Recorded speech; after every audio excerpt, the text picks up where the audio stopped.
É difícil falar sobre quase 10 anos de envolvimento com a Dataprev em 5 minutos, mas eu vou tentar. Eu presidi a empresa por 8 anos e, antes disso, fui 2 anos do Conselho de Administração da empresa, representando o Ministério do Planejamento. E nessa situação eu fui muito privilegiado de poder testemunhar as entranhas do funcionamento do governo, sobretudo nos seus sistemas operacionais. E é um pouco disso que eu venho falar aqui. Eu não venho aqui defender empregos públicos. Eu venho aqui, como a deputada mencionou, discutir se nós vamos poder ter soberania no país da maneira mais rasa possível. Capacidade operacional, capacidade do governo brasileiro pagar todo mês 35 milhões de benefícios. Capacidade operacional de produtos entrarem no país, serem importados, produtos serem exportados do país. Capacidade operacional de nós termos uma carteira nacional de habilitação. Capacidade de ter o Renavan dos nossos carros. Capacidade operacional de arrecadar impostos. Capacidade operacional de pagar previdência, porque com reforma ou sem reforma, a Previdência continua de alguma forma, e nós, ao discutir a privatização de Serpo e Dataprev, estamos colocando em risco, em dúvida, a capacidade do governo funcionar. Eu alerto muito isso porque não é o meu papel aqui discutir se isso é estatal, se isso deveria ser estatal, se deveria ser privatizado. Tem outras pessoas que falam melhor que isso, do que eu sobre isso. Mas é meu papel apontar que foi isso que o Brasil construiu nos últimos 50 anos. Talvez não devesse tê-lo feito, mas o fez. E hoje, esse é o testemunho que eu quero trazer, não há a menor possibilidade do governo operar sem um trabalho intenso de deslocar, de desconectar essas duas empresas do seu dia a dia operacional. Então, o primeiro alerta legislativo que eu gostaria de dar, já que eu estou numa casa de leis, é que não existe um monopólio de fato, ou melhor, de direito, de Serpo e Dataprev sobre os contratos públicos. Existe apenas uma dispensa de licitação. Só que isso, por mais de 50 anos de história, se consolidou no monopólio de direito. Um monopólio de fato, desculpe. Um monopólio de fato que, sem isso ser enfrentado, como essas empresas serão vendidas? Iremos vender o direito a elas continuarem com exclusividade de prestar esse serviço na iniciativa privada? Isso rompe, inclusive, as regras básicas de concorrência do mercado de tecnologia da informação do país. Esse é um primeiro ponto. Um segundo ponto, como eu mencionei, hoje não existe capacidade operacional instalada fora de Serpo e Dataprev, capacidade de tecnologia da informação, conhecimento do negócio, até mesmo para administrar e gerir empresas fora do Estado que venham a prestar esse serviço.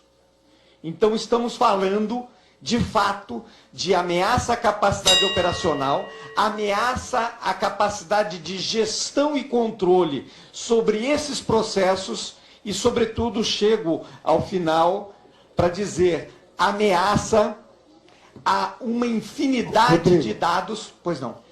Eu, não só compreendendo a sua experiência como ex-gestor e diretor da Dataprev, eu estou aqui abrindo uma inserção na mesa, quero inclusive a condescendência todos à mesa, o seu tempo vai ser um tempo alargado aí em 10 minutos. Ai, agradeço muito.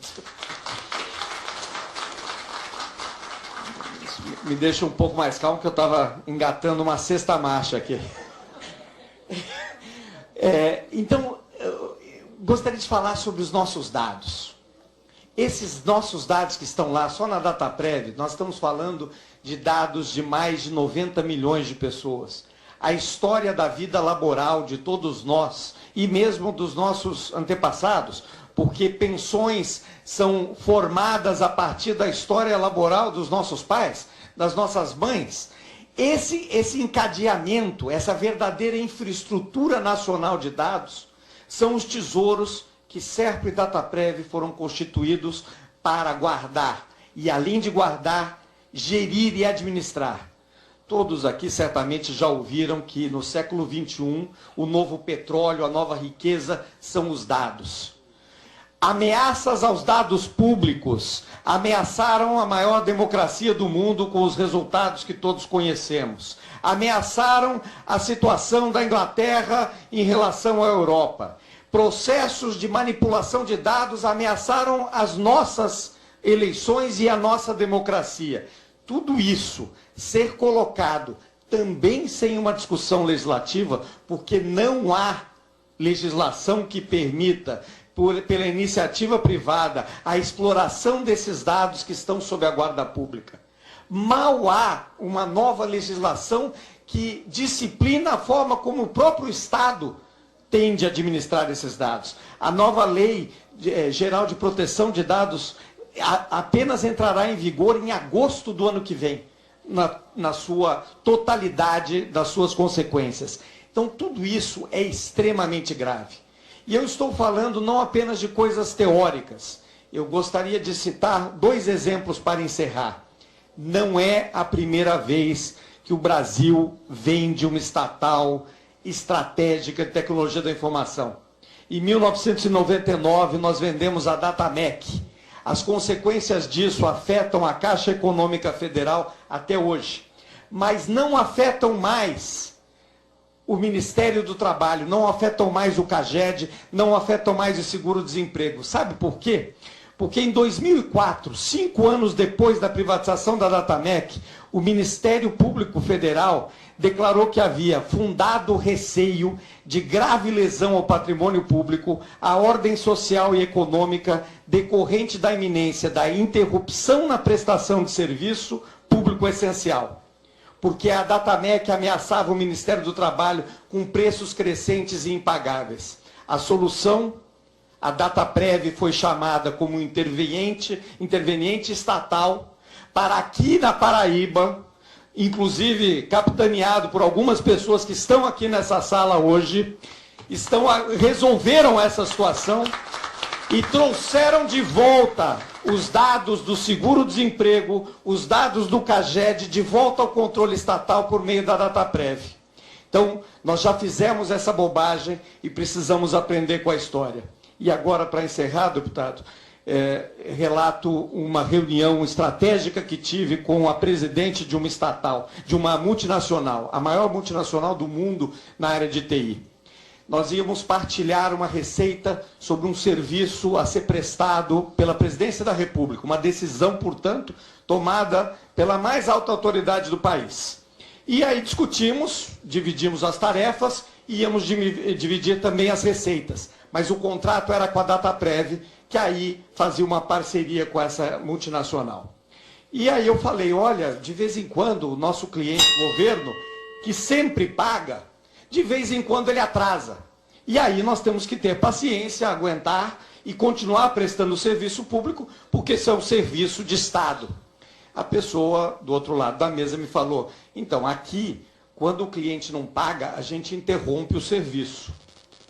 E aí eu virei para ela e falei, então agora você vai entender por que eu estou aqui, por que eu estou sendo contratado, por que a Dataprev está sendo contratado. Porque nunca, em tempo algum, uma empresa privada terá a possibilidade de parar um serviço estratégico do Estado brasileiro, com razão ou sem razão. Isso não irá acontecer. O serviço acabou não acontecendo também. Muito obrigado pela paciência. Obrigado, deputado.